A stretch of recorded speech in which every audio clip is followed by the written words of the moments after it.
Salut les amis, je suis Taï et bienvenue sur Le Riz Jaune. Aujourd'hui, petite vidéo FAQ. On vous a posé des questions sur YouTube ainsi que sur Instagram. Et merci beaucoup à vous d'y avoir répondu. Et oui, la dernière vidéo FAQ que nous avons fait, c'était il y a quelques années, 7 exactement. Et c'était à l'occasion des 10 000 abonnés. Aujourd'hui, vous êtes plus de 300 000 et on vous remercie pour cela. On commence avec une question de Céline. Pouvez-vous nous dire si vous avez eu une formation de cuisinier ou si c'est vos parents qui vous ont appris à cuisiner? Je n'ai pas eu de formation de cuisinier, j'ai tout appris sur le tas. Ayant travaillé plus de 35 ans dans des restaurants essentiellement asiatiques, j'ai pu apprendre pendant toutes ces années avec les chefs des différents restaurants dans lesquels j'ai travaillé. Et bien entendu, mes parents étant cuisiniers, j'ai pu aussi me perfectionner auprès d'eux. Mayday qui me demande qu'est-ce qui t'a fait commencer la cuisine et les vidéos? Je pense que pour un épicurien comme moi, la cuisine semblait une évidence. Par contre, pour les vidéos, c'était un pur hasard.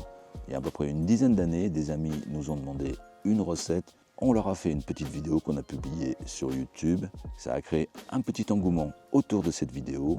On nous a demandé d'autres recettes et de fil en aiguille, grâce à vous, voilà où on en est. Avec cet engouement aussi, cela nous a permis de faire 3 livres de recettes parus aux éditions Larousse, toujours disponibles, excepté pour répondre à Champi Champa, le deuxième livre dédié au bao et au dim sum qui semble être en rupture. Je n'ai pas de nouvelles pour la réédition, mais je ne manquerai pas de vous informer dès qu'ils seront réédités. Et pour répondre aussi à Yorasu, pour le 4e livre, on aimerait bien, mais on attend le petit signe de la maison d'édition. Alors, les éditions Larousse, on attend un petit signe de votre part. Pour revenir au livre et les séances de dédicaces, plusieurs questions ont été posées pour ces fameuses séances de dédicaces. Malheureusement, je n'ai pas de date à vous communiquer, mais comme d'habitude, quoi qu'il en soit, dès que j'en ai, je vous le ferai savoir.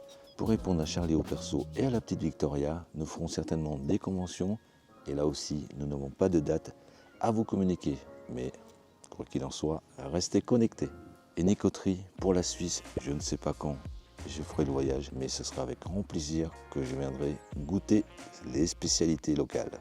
Question de Carole qui voudrait savoir comment cuire le riz à sushi sans autocuiseur. Ce n'est pas très difficile. Tout d'abord, on va parler de la quantité de riz et la quantité d'eau et on va parler en volume. On va prendre un volume de riz pour 1,4 volume d'eau. Ensuite, il faudra bien rincer le riz jusqu'à l'obtention d'une eau plutôt claire. On laissera tremper celui-ci pendant une petite demi-heure. On l'égoutte. On le transfère dans la casserole, on ajoute l'eau, c'est-à-dire 1,4 fois le volume du riz, on porte à ébullition, on réduit le feu au minimum, on couvre et on laisse cuire 12 minutes. Après ces 12 minutes, ne surtout pas découvrir, on coupe le feu et on laisse reposer une dizaine de minutes et là, le riz est prêt. Aussi simple que ça. Inspiration qui me demande, j'ai un repas japonais à faire entre copines, que faire pour les impressionner? Eh bien, tout simplement, allez sur la chaîne YouTube Le Riz Jaune, playlist recettes japonaises. Et là, vous n'aurez que l'embarras du choix.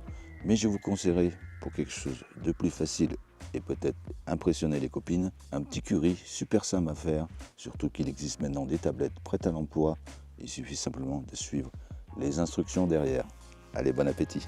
Question de Rainbow Soul. Si tu devais classer la cuisine asiatique par pays, quel serait ton top 5 et quel est ton top 3 des plats préférés? Je vais répondre aussi aux autres questions concernant mon plat préféré. Donc le top 5 des pays, le Laos bien entendu, la Thaïlande, le Vietnam, la Chine et peut-être le Japon ou la Corée.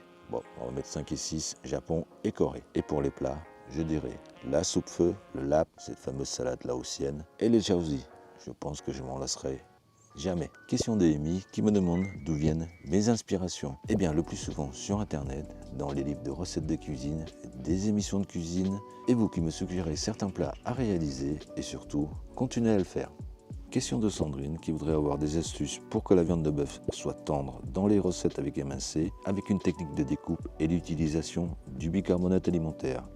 Donc pour la découpe, c'est plutôt simple, il suffit simplement d'émincer la viande dans le sens inverse des fibres de la viande, c'est-à-dire vous avez les fibres qui sont dans ce sens, eh bien il faudra émincer dans l'autre sens, c'est-à-dire perpendiculairement aux fibres. Et ainsi, au niveau mâche, ce sera plus facile. Et pour l'utilisation du bicarbonate alimentaire, disons qu'on va partir sur 250 g de viande de bœuf émincée, une demi-cuillère à café de bicarbonate alimentaire, on mélange et on laisse reposer une bonne quinzaine de minutes. Le bicarbonate alimentaire va augmenter le pH et ainsi dégrader les protéines, donc la viande sera beaucoup plus tendre. Après les 15 minutes, on peut rincer la viande pour se débarrasser du bicarbonate ou alors le cuisiner tel quel. Ce que je fais la plupart du temps, c'est que je l'intègre avec la marinade et ça part en cuisson ensuite. Question de Lopez qui voudrait savoir dans quel cas utiliser du blanc d'œuf pour attendrir la viande. Eh bien, à chaque fois que vous voulez attendrir votre viande émincée, l'action du blanc d'œuf va agir sur les protéines de la viande pour la rendre plus tendre, va créer une enveloppe autour de cette viande émincée. Et lors de la cuisson, le jus va rester à l'intérieur. Pour avoir le même effet, on pourra aussi utiliser de l'amidon de maïs ou de la fécule de pommes de terre ou même combiner les deux. Question sur la quantité de sel dans les plats. Vous avez dû remarquer certainement, dans toutes les recettes que je vous propose, je n'utilise pratiquement jamais de sel. J'assaisonne seulement avec la sauce soja, qu'elle soit claire ou foncée, et aussi la sauce poisson pour certains plats.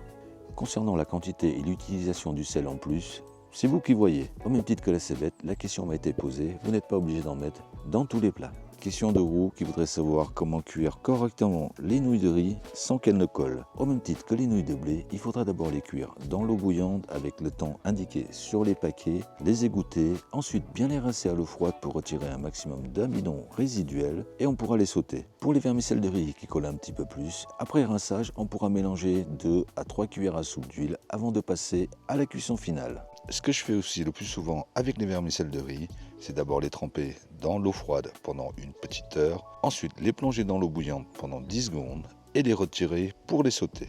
Concernant les ingrédients, pour répondre à Joseph, je n'ai pas de recette pour réaliser des galettes de riz pour les nems. Et concernant les pâtes à raviolis, une recette est dispo sur la chaîne. Pour répondre aussi à Ami, malheureusement je n'ai pas de site à conseiller pour les produits asiatiques, mais vous pourrez tout à fait googliser tout cela et faire votre propre choix en fonction des avis. Pour en revenir aux recettes, celle de la salade de papaye verte est aussi disponible sur la chaîne pour répondre à Empresti. On va terminer avec ces 2 dernières questions. Penses-tu faire un atelier cuisine sur Paris un de ces jours? S'il y a de la demande, pourquoi pas, je serai prêt. Donc faites-moi savoir si vous voulez que je fasse un atelier cuisine sur Paris. Et pour le chabou-chabou, je ferai une recette dès que le temps le permettra. Voilà, j'espère n'avoir oublié aucune question. Si tel est le cas, je m'en excuse. En attendant de vous retrouver pour une nouvelle vidéo, une recette certainement à la rentrée. Nous, on vous dit à bientôt. Si jamais vous êtes en vacances, bonnes vacances. Si vous partez en vacances, bonnes vacances. Si vous revenez de vacances, j'espère que vous avez passé de bonnes vacances. Nous, on vous dit à bientôt et bon appétit.